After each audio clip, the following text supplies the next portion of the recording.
Welcome to Positive Philter with your host, Philip Wilkerson, a podcast that focuses on friends, family, health, and career, with a little self-help along the way. Please join me in this journey for self-improvement, and I hope what I have to share will make you a better person, thus making the world a better place. I hope you enjoy the show. I hope you enjoy the show. You got the right people for it. All right. Hello, everybody, listeners of Positive Philter. This is Philip Wilkerson with a very impromptu, I'm at a conference, impromptu conversation with some wonderful guests. I mean, obviously, we're just going to chop it up and have a good dialogue, talk about in-person conference experience, professional development, and just a wide range of things. So before I get into it, I'm going to have my guests introduce themselves.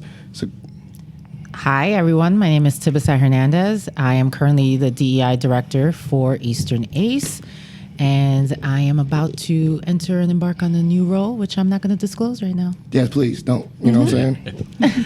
Hey, everyone. I'm Walter Tarver. I am a past president for Eastern EACE, and I am recently retired from higher education and looking for my next career move. Straight up! Yeah. I don't know, I threw that in there for no reason. Good afternoon, all. Noah Simon, also past president of Eastern EACE and currently director of career and professional development at UAlbany. There you go. Well, you don't know me. I'm Philip Wilkerson. And so, I think having this dialogue and getting to know everybody, I just want to maybe start off with this kind of like a little icebreaker is, as you join Eastern EACE and been to multiple conferences and stuff, what has been your favorite conference so far? Anything where DJ 007 was a entertainment night DJ, pretty much. I'm going to say Seven Springs, which is the first conference I attended, and a lot of EACE veterans will gladly probably mention that as their favorite conference as well. That was just outside of Pittsburgh, Pennsylvania, and I'm not even going to date myself. Does it start with a 9s, like 90s? All right, cool. It's 90s. 90s, all right, throwback. I was not there for that one. That predates me. My first was Buffalo in 08, where I didn't know it could still be 30 degrees in June, but it was Buffalo. Actually, I got to tell you, and you were here, I had a great time last time we were in Atlantic City. We did. We had a good time. That was probably 6-7 years ago.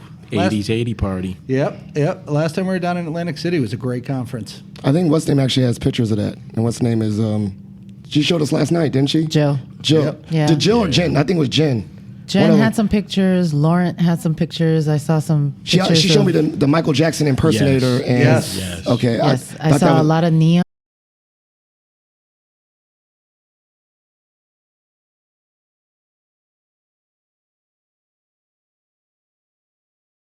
So this commercial break is brought to you by Positive Philter. Yes, myself, because I have no sponsors.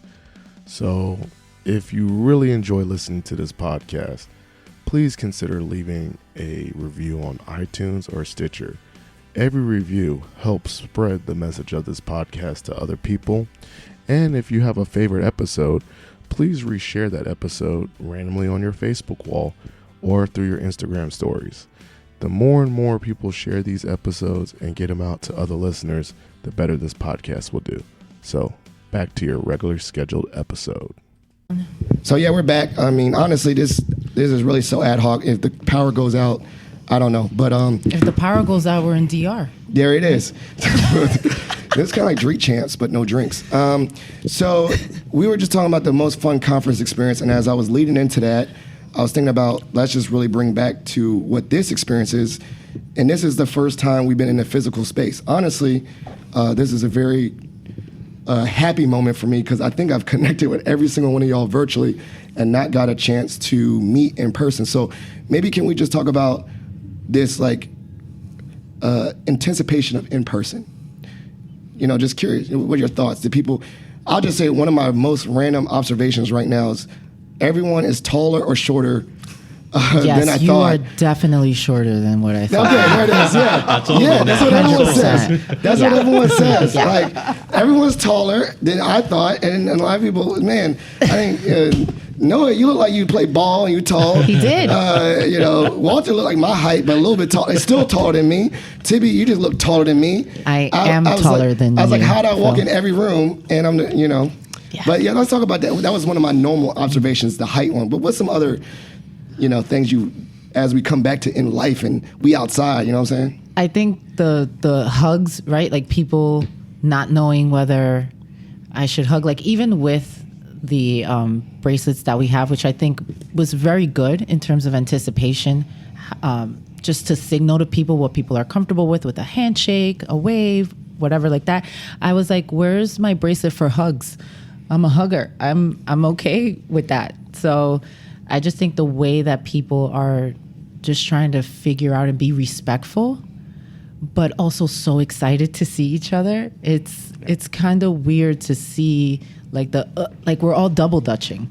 We're like, are we going in for the hug? Are you okay with it? I don't know, right? So that double dutch situation has been interesting to watch. Yeah, I'd agree with all of that. Definitely thought Phil was at least 6'3", 6'4". No doubt. But yeah, that excitement, that anticipation, I mean, I know for myself, I've been chomping at the bit for the last few years and just really was bummed out each time the conference moved to virtual. Obviously understanding that, but, bummed out because I know for me, Easter and ACE really helped set the table for my career, and gave me the confidence that I felt like I belonged in this field and I could be successful in this field, and the great relationships, meeting people as peers and really having lifelong friends really has been one of the things that I really look forward to coming back today. And I just can't wait. Can't wait for the next couple of days.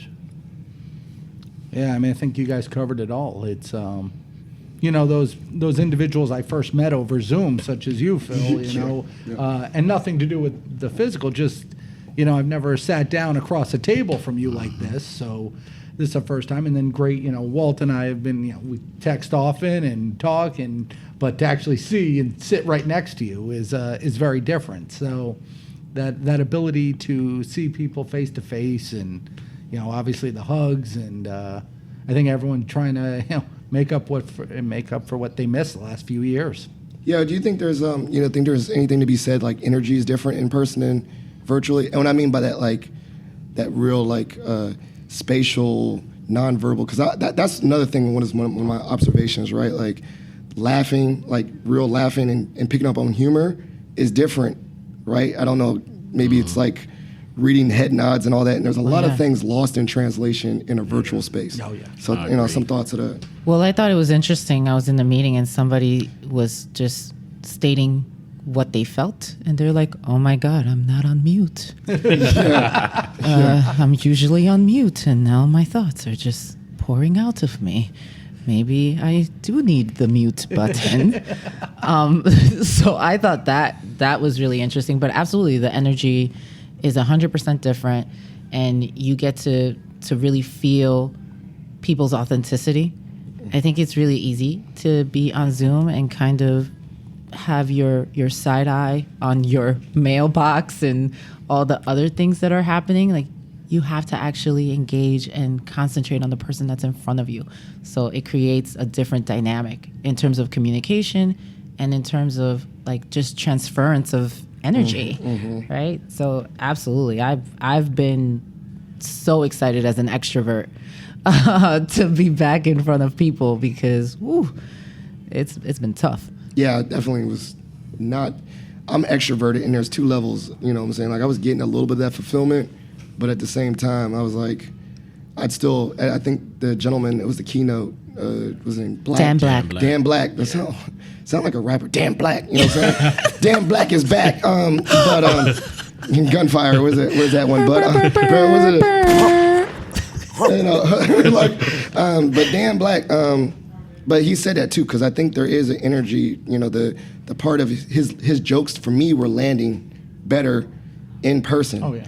I think humor lands better in person. I definitely need to go to stand-up more because, like, I was losing that. Like I still laugh. We still have side texts, but I think there's like I think a lot of things like were just intentional silence. Like maybe a sad moment hits harder in person, right? When someone tells you a sad story, if they tell you a sad story in person, it hits harder because you can see like wow, their body language reflects that and all those things. So that's something I noticed, you know.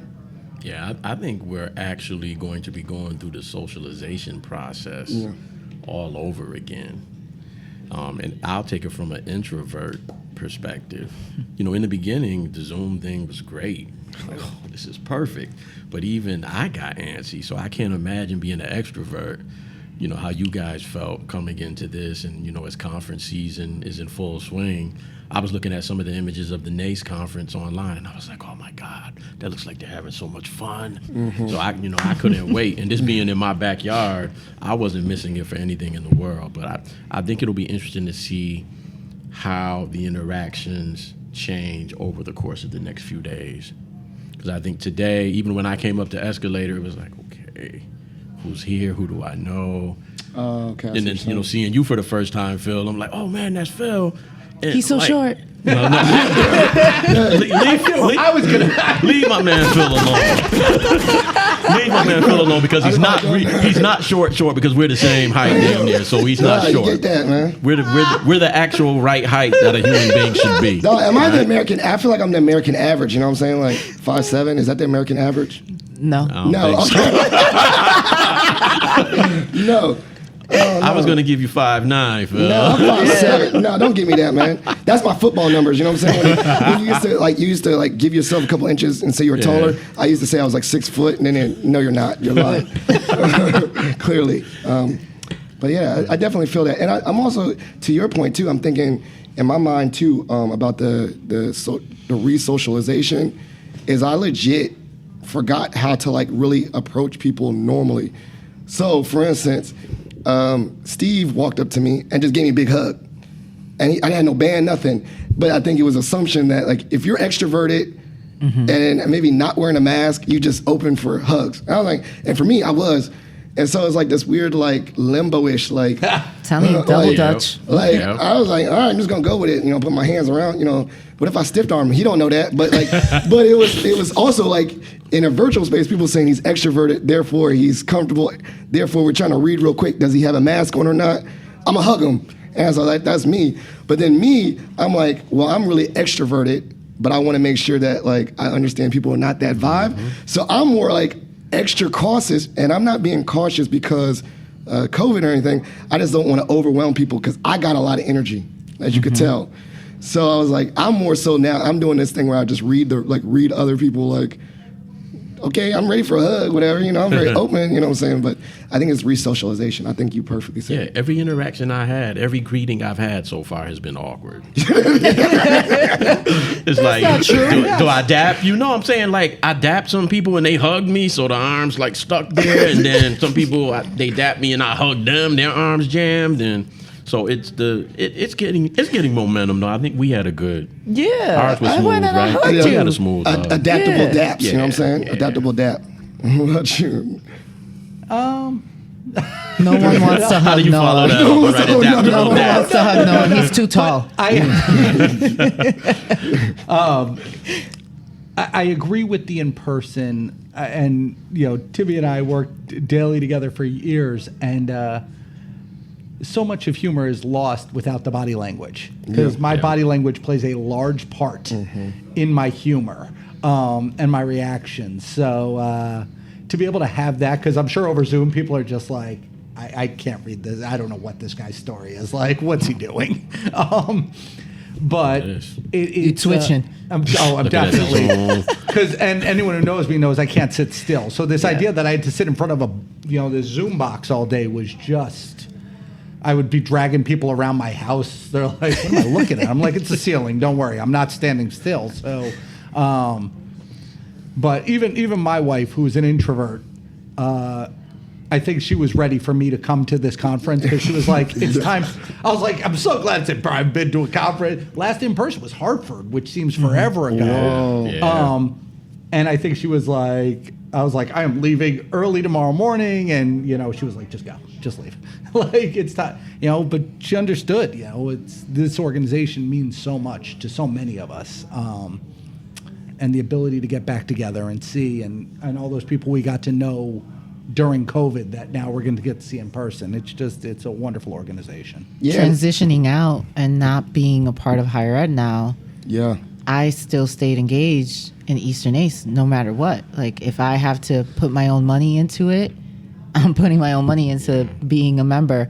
I'll go to the conference. It was an investment, a personal investment in myself to be around professionals that have held me down during very difficult up and down personal and professional times, at least for me personally.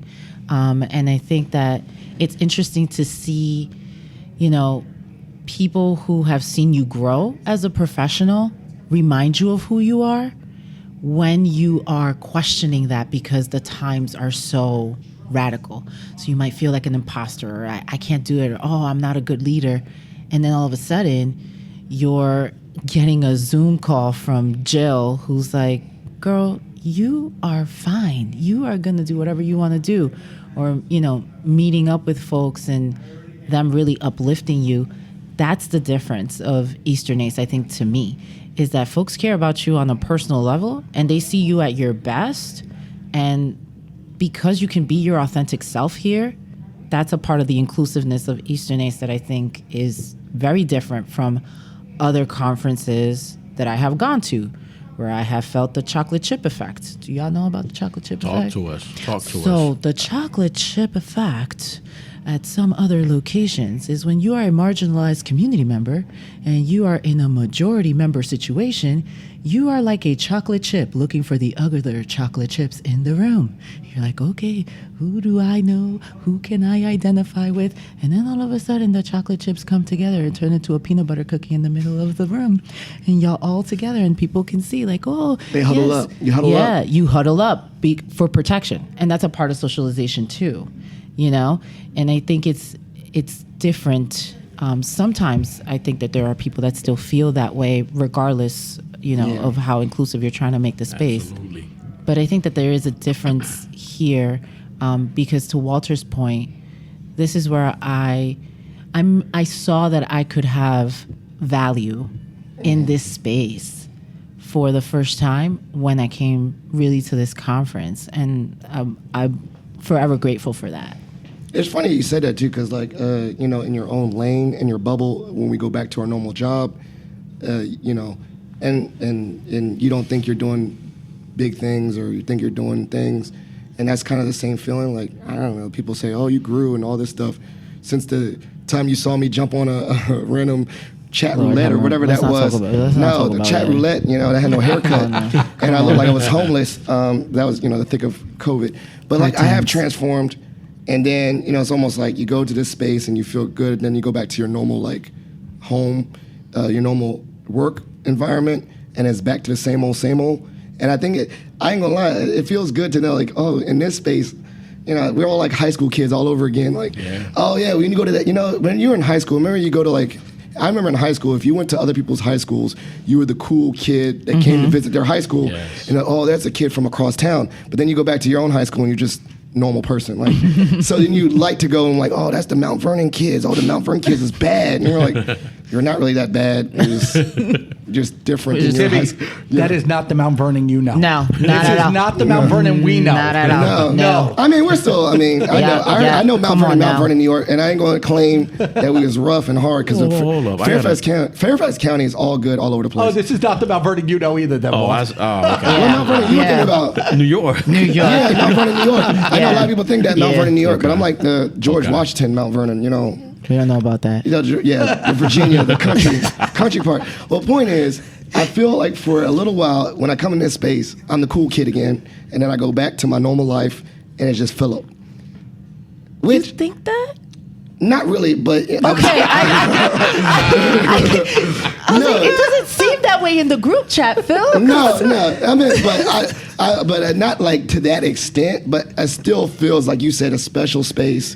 Right. I got my lane. I got my Eastern ACE friends. I feel inside jokes and all that here, and I go back.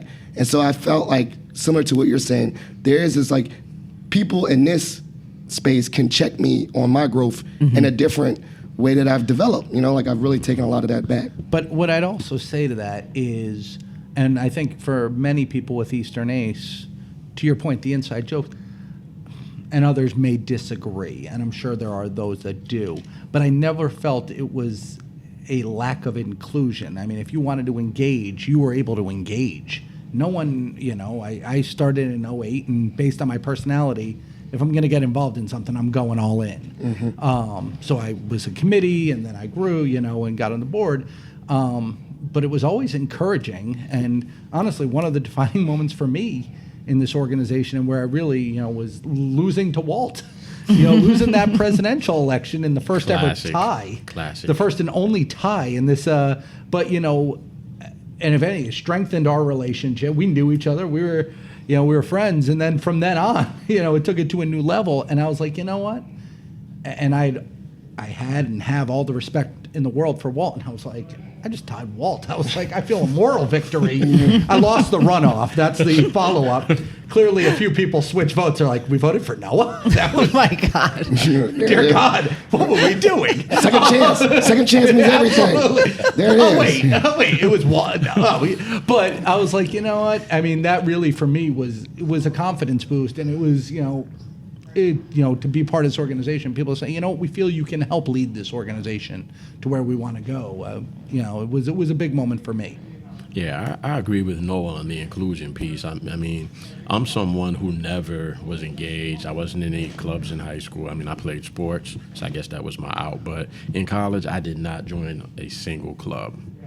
And my introversion really manifested itself throughout that time period. So for me to come to an organization like Eastern ACE and get to the point where I became the president, never could have imagined that. And they take you from day one. I remember that first conference in Seven Springs.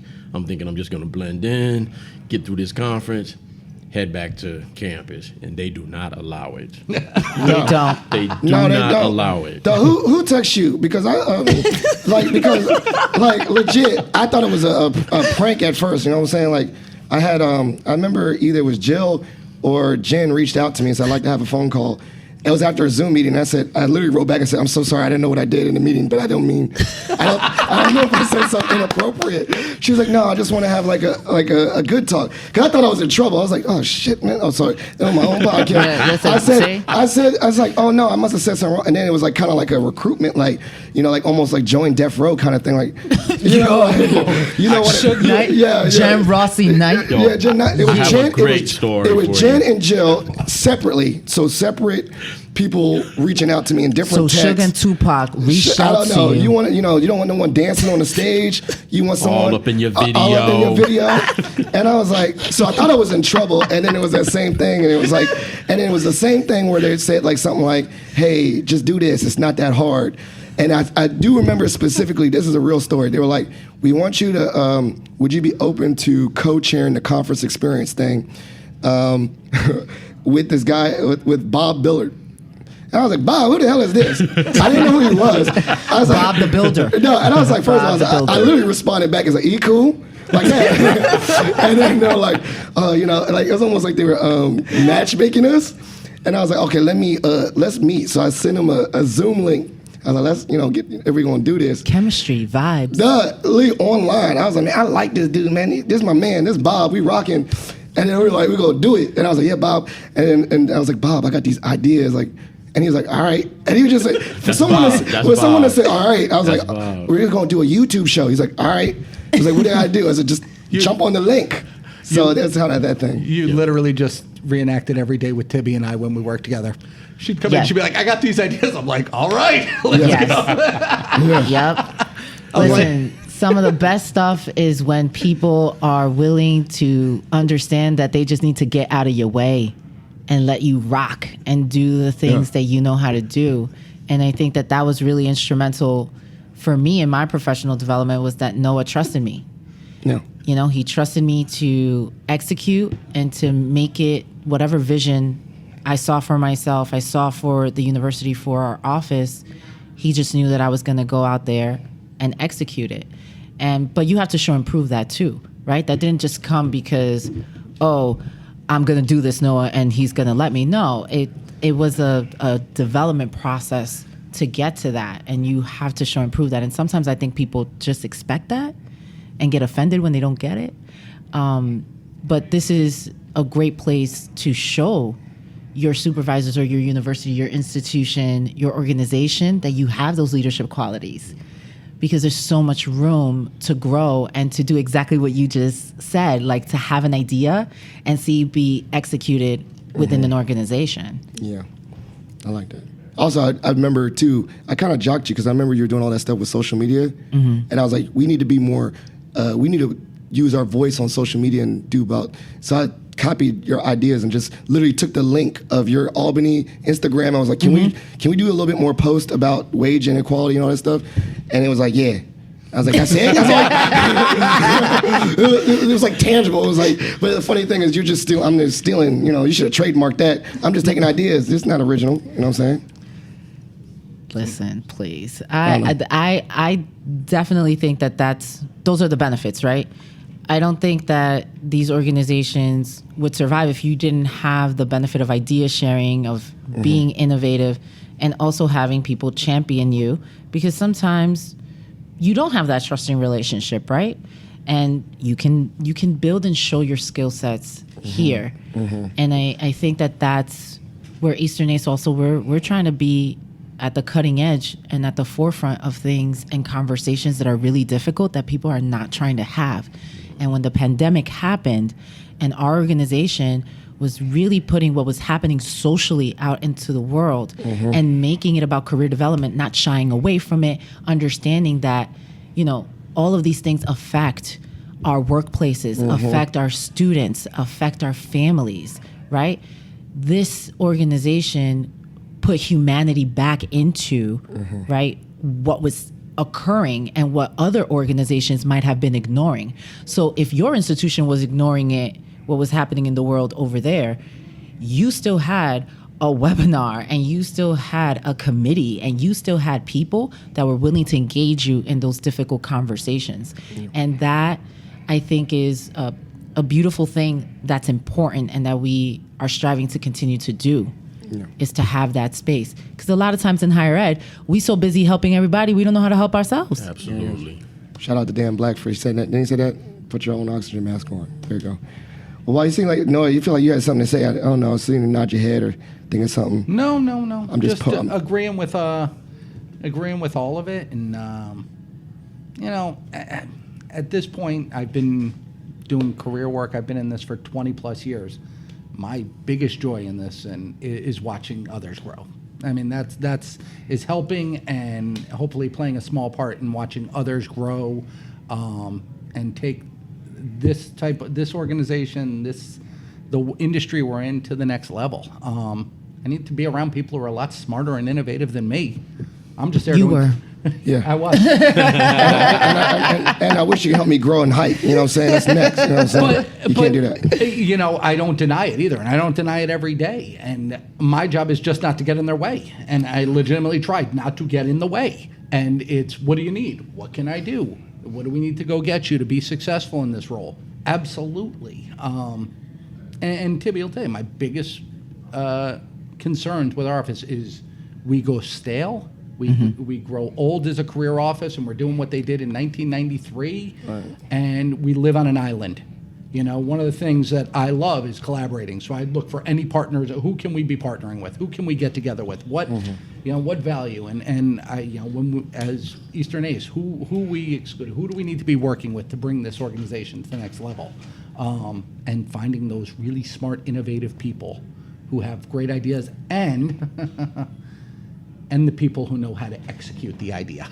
I've been around plenty who have great ideas, and we'll sit and chat about them, but you need the people who are going to execute them. Yeah. Here it is. A lot of doers. I'm a chaotic doer, so I'll figure it out. Listen, I'm all about finding your grind crew. Like, that's how I identify it as, right? Is the grind crew. Who is burning that midnight oil to make sure that not only this goes off without a hitch, but that it's excellent. And I think that's that's where it's fascinating, because sometimes you might not have that within your organization. And then you find all these other people and you're like, wow, you exist? So like I can send you an email and you do the thing I asked? And What? I got to jump over and give a shout out to, and I've talked about our office, and I love the the culture we've been able to create up at UAlbany and here, and this individual crosses both. Our culture changed for so much. We had a good culture. It became phenomenal when we brought Jermaine Harris over. Yeah. Brought in Jermaine, and all these ideas. Jermaine's like, so I just got to do, and Jermaine's just a doer, and I was like, oh my god. Jermaine's like, Jermaine just gets stuff done, and it was amazing. So, all the respect for Jermaine and what he does and what he's done for Eastern ACE on the board. That's my old boss. Jay. Yeah. So he changed. We had a vision that he really helped bring to life. So him coming over from Res Life, and is anyone besides Tibby a former Res Lifer? And I know we got former Res Lifers here. Absolutely At not. this conference. No problem. We've got other Res Lifers out there. I know there are plenty. And that Res Life skill set, I love the Res Life skill set. What, the burn, baby, burn? Well, no. we talked about that burner phone. I was like, I don't want that. No, but the best ever, and I got to tell this story. I've told it a million times. That Jermaine, comes over. Jermaine came from Res Life, and we had our first career fair.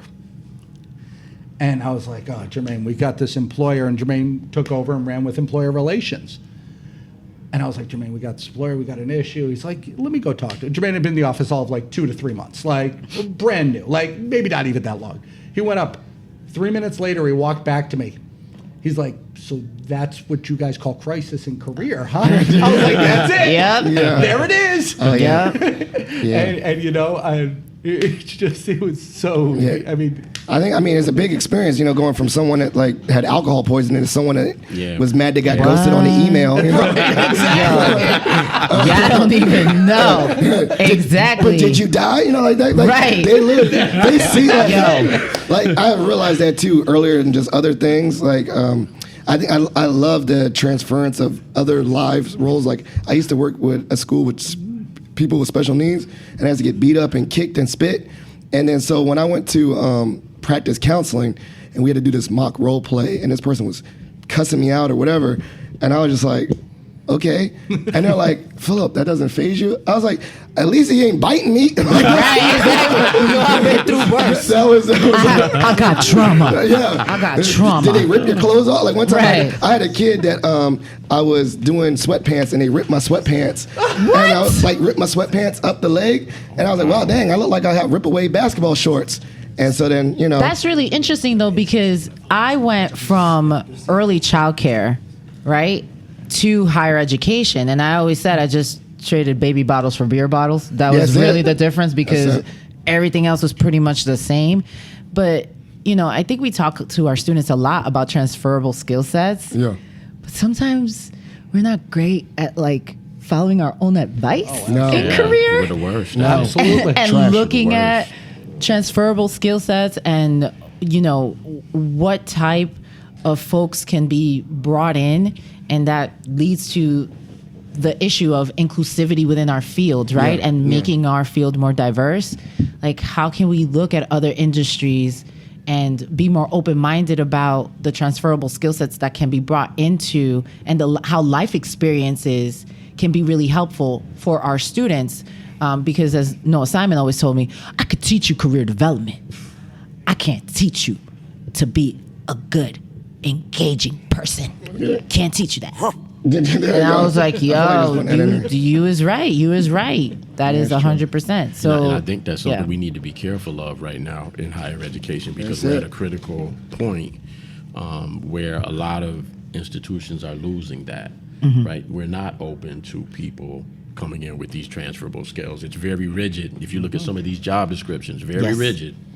And all of a sudden we're in this doctorate preferred situation. You need a doctorate to do some of these jobs. speak on it. I think that you said something really, really important about these skills and who we welcome into this field, especially in career services.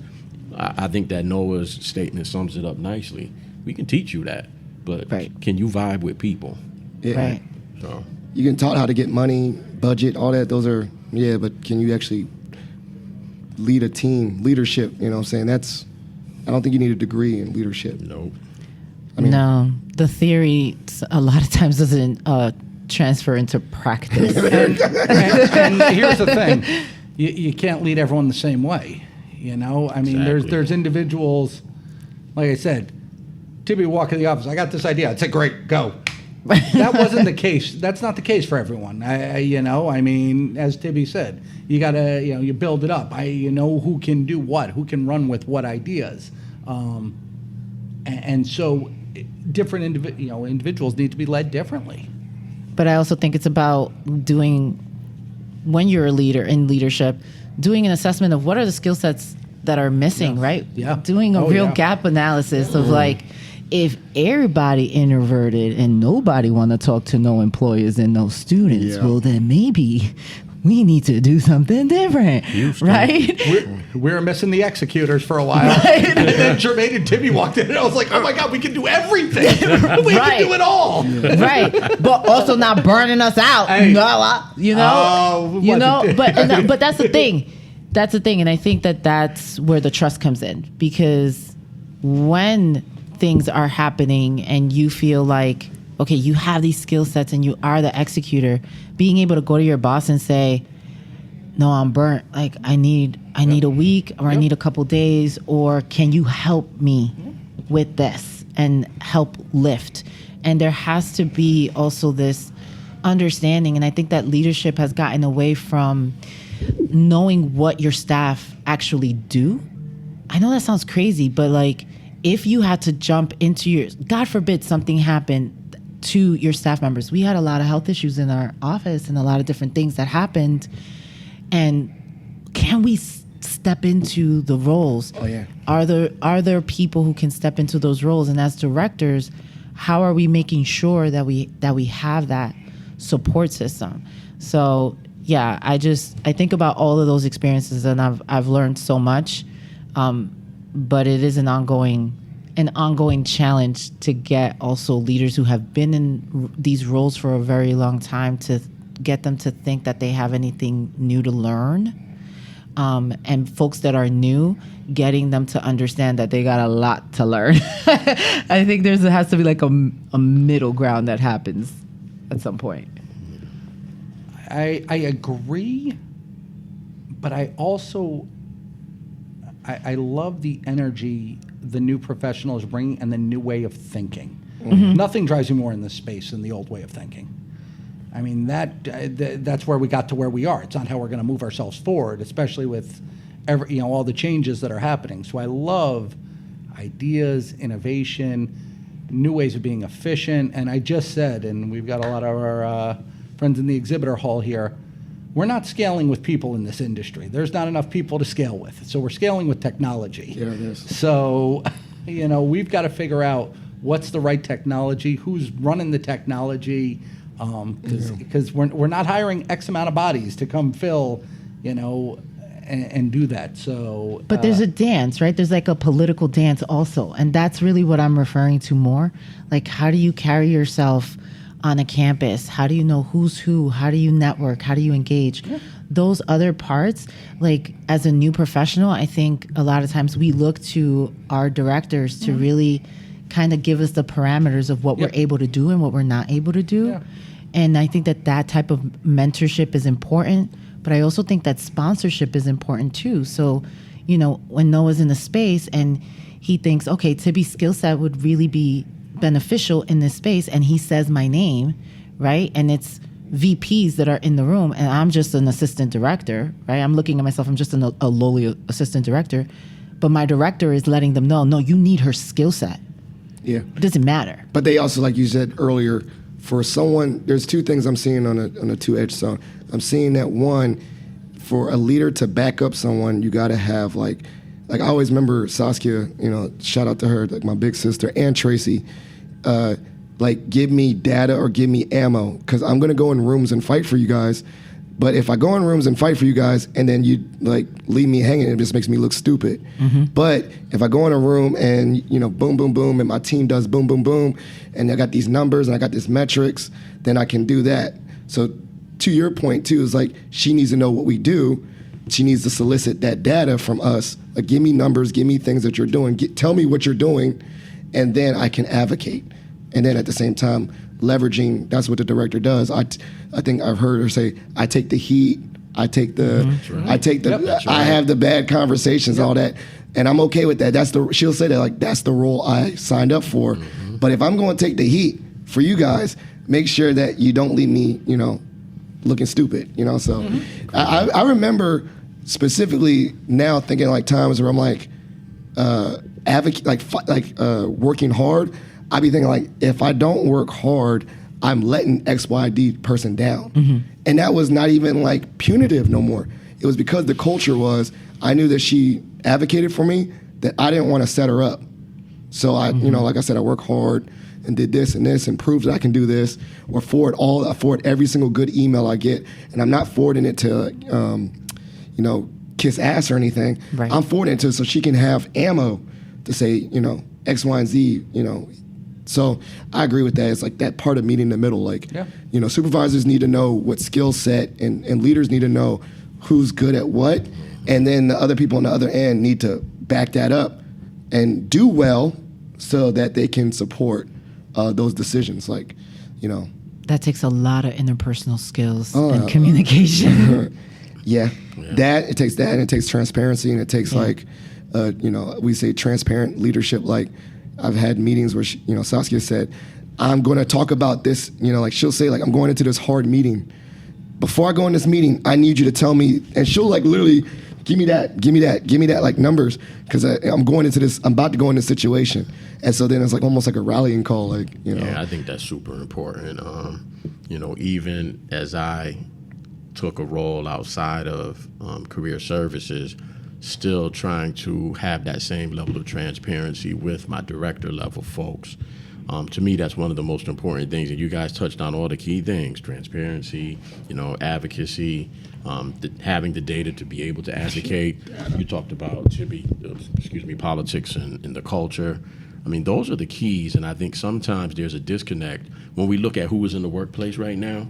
So we have all these generations all together, right, for the first time, and that could be a little bit of a quagmire sometimes when you get the new professional who wants to come in and take over the world, but I don't need to know the culture. I don't care about the political climate. It's like, but I'm trying to school you on that.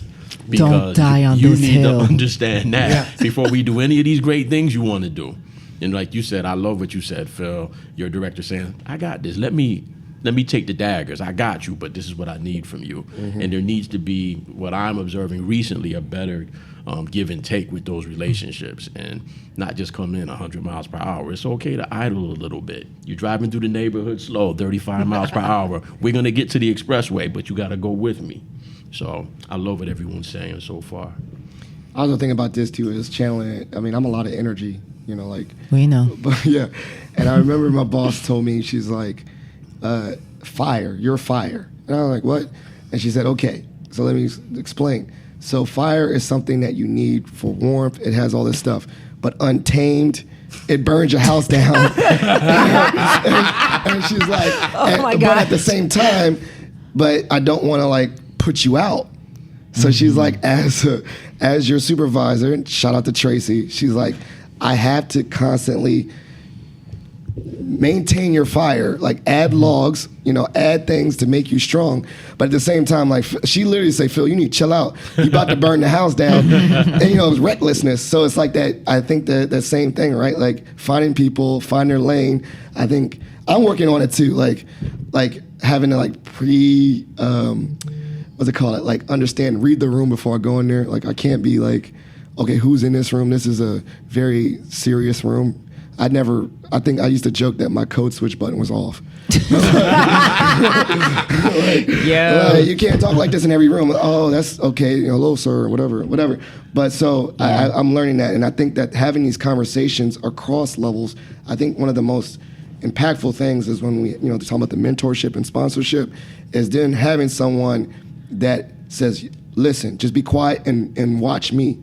And so I've done that kind of like that apprenticeship thing where shadowing people, keeping my mouth shut, and then afterwards they was like, what did you notice? And that's someone like grooming a leader, like a real grooming. Absolutely. And then they're like, what did you notice? Who did you talk? You're like, who did I talk to? How did I talk to him? And literally, that's what I'm working on. Like I'm working on connecting with leaders and past presidents. I mean, I joked about this earlier, but I remember just during the pandemic, I don't know if I'm saying I want to be a president or anything, but I remember. Yes, he is. Whatever. No. It sounds What I like a did. shameless plug to No, me. Right. no, it's not. What I did is I literally went on the Eastern ACE website. I went to the past presidents list, and I legit messaged every single one of them and said, hello, I just want to introduce myself. My name is Philip Wilkerson. I would love to connect with you and learn from your experience. I got a couple people that say yes, and that was it. Like I am not saying I am strategically, but I'm also in a humble learning. Like I literally said, I want to learn. I just want to ask you about your experiences. Nothing about me, and I literally was just going to take notes. When did you start? How did you start? Who did you talk to? Who's your mentor? And that's one thing. So I think there needs to be that bridge where it's humble. Like I don't know everything. I got a lot of ideas. I'm innovative. But then there's also times where it's like I need to honor tradition or honor things that, that were in place. They're in place for a reason, and not say, oh, let's just burn that system down. Right. Let's just start over. So it's like it's a balance, Right. I mean, we're all always learning. I don't care what your title is or how many years you've been doing something. We're always learning. I think that's a part of our humanity, and I think when that is lost, that's an issue. And we've all probably seen it on our campuses, where there's some people that just think they know it all and there's nothing else to learn. And it's like, okay, I'm just going to sit here silently on this Zoom while I watch you self-destruct since you know it all. And That's a word. that is the thing that really concerns me to some extent, that there isn't better team building, there isn't better community building taking place across the board. It sounds like you all have tremendous leadership on your campus. We had excellent leadership on my campus, but you hear the story sometimes. And it's like, is anybody above you providing you with any guidance? Like, how did you get into this situation where you're not sure where you stand with your supervisor or how others on campus see you? Your brand is everything. And, I know I'm preaching to the choir with Phil, but, specifically on here, but your brand is everything. And you need to protect your brand. And I think people don't realize every movement that you make within that work realm, it's important to building that brand and solidifying your brand. You can't be all over the place and then, I don't understand why people don't understand who I am. Well, because you're one way today, another way tomorrow. Nobody knows who you are or what you really bring to the table. So, when I look at what's trending or what's important moving forward, we need to come together a little bit better in terms of going back to this transparency and having these difficult conversations. How can you grow? How can I grow? How can we work effectively together? Those are some of the things that I just think as a manager, as a leader, and I don't know if we're going to delve into the difference between those two because there is a difference. Big one. We might have to cut that on and do another part two. Yeah, we got to do part two. We got to do a part two. I think people are missing that. They're thinking they're managing something, but you ain't leading nothing, bro. So. Oh. I think though also, Walter, the need for authenticity, right, is something that people are kind of screaming for. Like, I want to be authentic. I want to be authentic.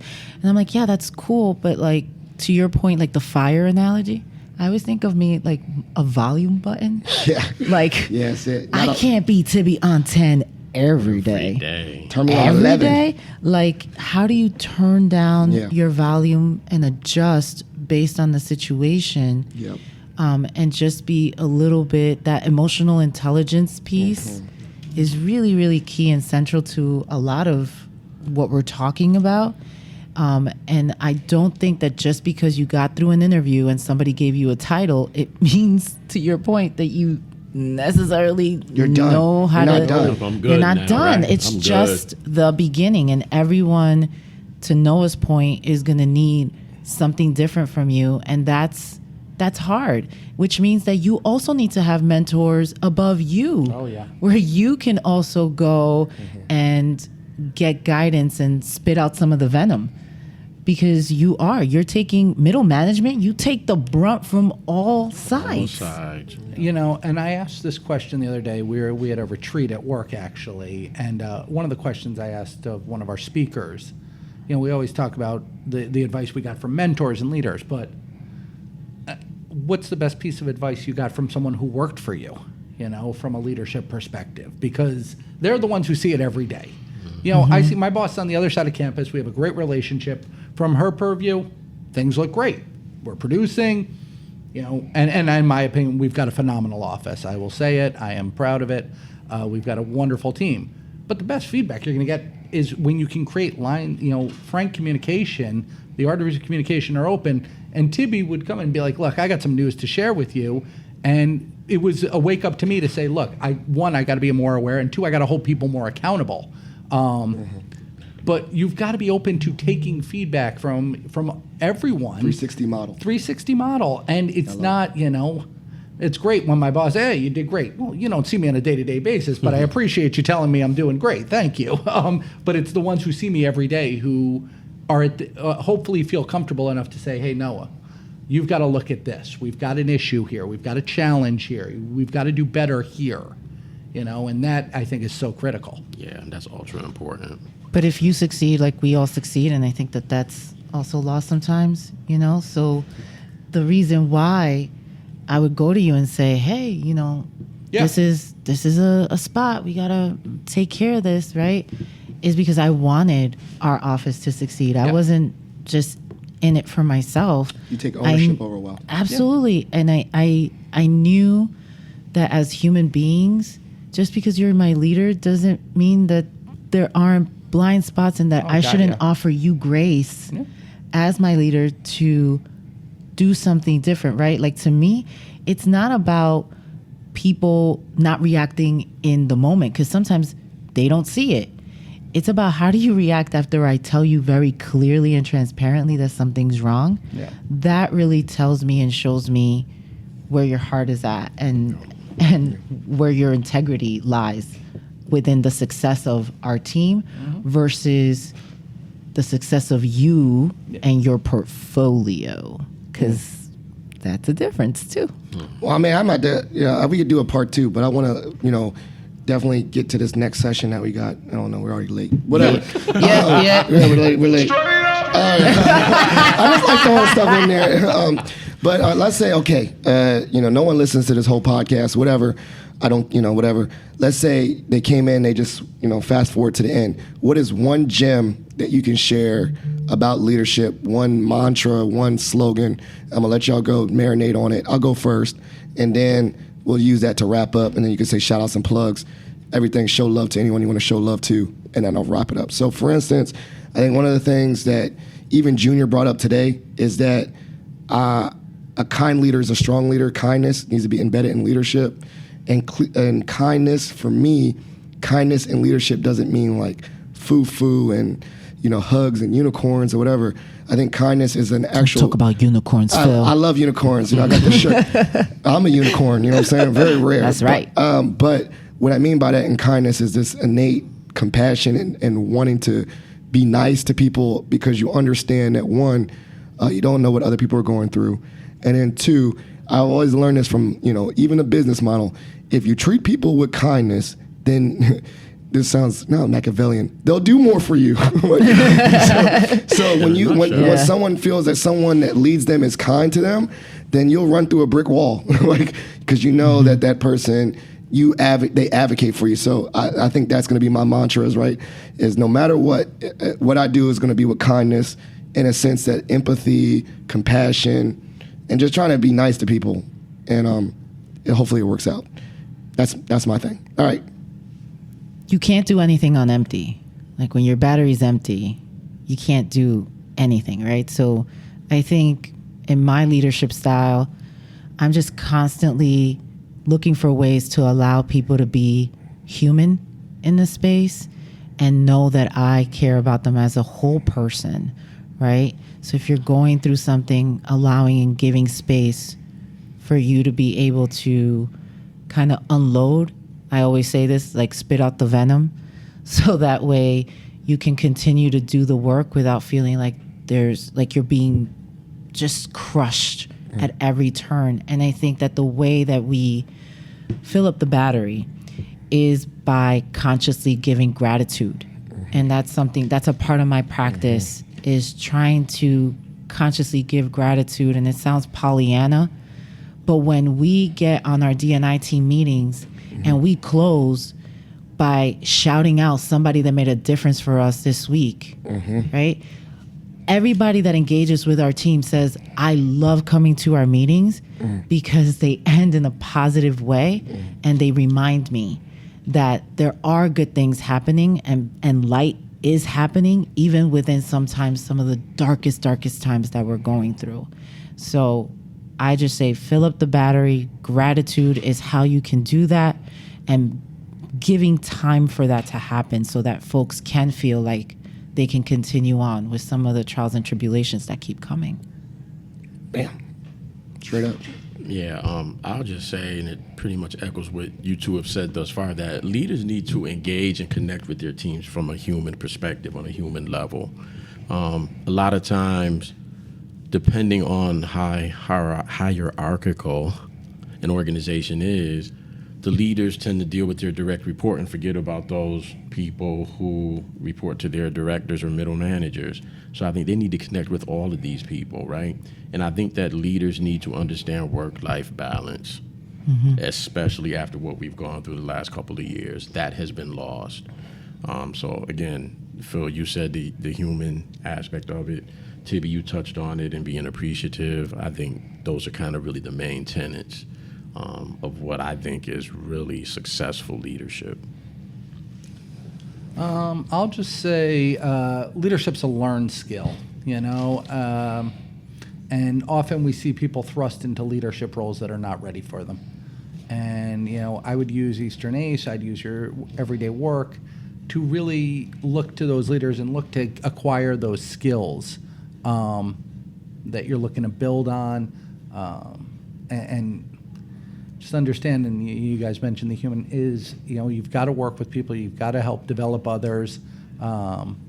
Tibby, you mentioned this, and people want to be recognized. When you recognize others, when you build up others, and it's another thing, this one in higher ed actually Grinds your gears? This what I'm about to say grinds my gears. Leaders who hold on to people because they're afraid if they let them go, they won't be able to backfill. People who aren't trying to grow others. There's nothing that makes me more excited than when someone is like, I got this great position, Yeah, you kicked me out. No, but that's a gem. That's a mic drop, because leaders develop leaders. And therefore leaders, there's an expectation that you're not going to be here forever. I'm going to give you, and then someone is going to come in and I'm going to develop them too. It's going to be a cycle of development rather than I'm hoarding people. I've said, if you're welcome to, we're thrilled to have you. We expect amazing things. If we're sitting in the same positions in 3 to 5 years, you and I need to have a long conversation. Oh, there it is. Yeah. Because you are destined for great things. You are destined for great things, and I will feel awful if we're the place that's holding you back. If you want to stay and you keep contributing and we keep challenging and we keep creating new opportunity, awesome. Stay. Yeah. We'd love to have you. But if you're staying and we're holding you back, I'm going to feel awful. I like that.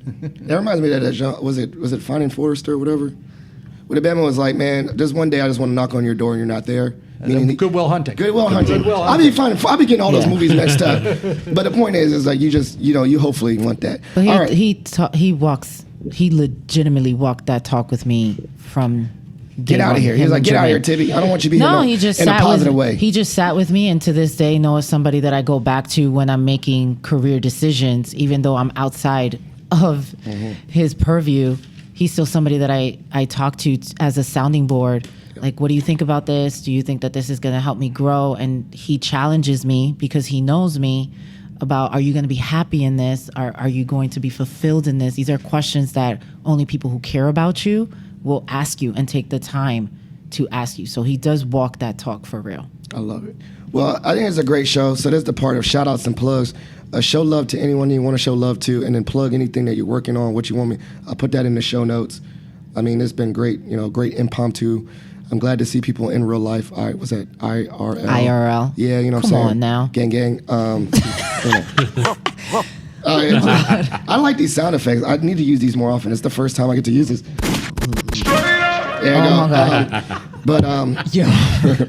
So they really made no sense in that podcast. But shout outs and plugs. Anything you want to talk about? Just to my 2 co-chairs, Tracy and Steve, amazing human beings that I couldn't have done my directorship this year without. And Dr. Monroe, who is the foundation, who is the GOAT. Okay, don't let anybody tell you different. Dr. Monroe, just thank you, and a shout out to them for just being a part of my development. For myself, I just want to shout out to all of the individuals who have led Eastern ACE throughout its history, to all of the people who have stepped up to serve on committees and take on other leadership roles. The organization would not be where it is without each and every one of you, and I think you need to know how important your engagement and participation is to the sustainability of this organization and how important it is to your professional development. So please take advantage of everything and every opportunity that you're given through Eastern ACE. Walt, you literally just took mine. I was going to make the shout out, but since we're here at Eastern ACE, I shouted out Jermaine. We've got a few other from our team at UAlbany here, Lizzie Doyle, Vincia Phillip, and Albert Maya, who are also superstars on the UAlbany Career and Professional Development team. So if you run across them, definitely introduce yourself. And we've got others who aren't here, but just want to shout out those from our team who are here this week. And Mary Ellis and Sharisa for putting on our first in-person conference. And I know that it was a heavy lift. Yes. And they've just done a phenomenal job. So thank you to them as well. Yeah, and there's random G. Shout out to everyone at Mason that's here. Shout out to Whitney from Lincoln. Shout out to Bob, who I finally need to meet.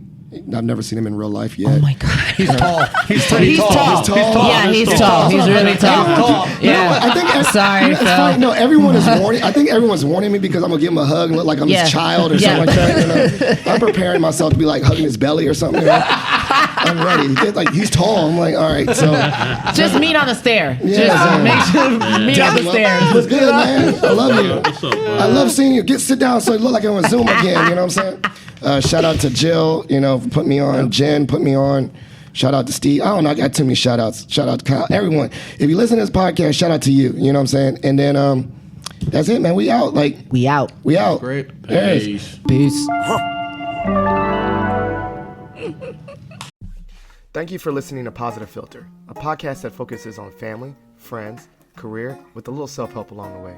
If you enjoyed this podcast, please share it with your family and friends, and like the Facebook page, Spreading Positivity of Movement. Thanks for listening.